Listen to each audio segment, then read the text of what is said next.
தொழில் செய்கிறாங்க, கூட்டு சேர்ந்து தொழில் செய்கிறாங்க பார்ட்னர்ஷிப்பில், கொலீக்ஸோடு சேர்ந்து ஒரு ப்ராஜெக்ட் வந்து பண்ணிகிட்டு இருக்காங்க அப்படின்ற போது அதில் ஒரு சேலஞ்ச் உருவாகும். அந்த சேலஞ்ச் எதுக்குன்னா, நீங்கள் அகைன் அதை ரீகன்ஸ்ட்ரக்ட் பண்ணணும்.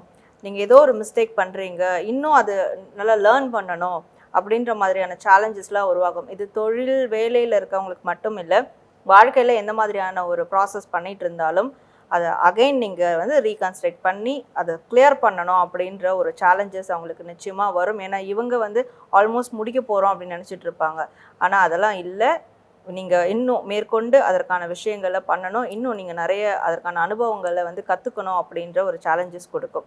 ஸோ இந்த வருடம் வரக்கூடிய திருப்பு முனைகள் எந்தெந்த விஷயங்கள்லாம் அவங்களுக்கு நடக்கும் அப்படின்னு பார்க்கும்போது, காதல் திருமணம் சார்ந்த விஷயங்களில் கண்டிப்பாக திருப்பு முனைகள் அவங்களுக்கு ஏற்படும்.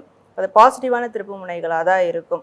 ஸோ அவங்க ஏதோ நினச்சிட்டு இருப்பாங்க, நிறைய பேருக்கு நம்மளுக்கு கல்யாணமே ஆகாதுன்னு கூட நினச்சிட்டு இருப்பாங்க. ஆனால் சடனாக அவங்களுக்கு கல்யாணம் வந்து நடக்கும்.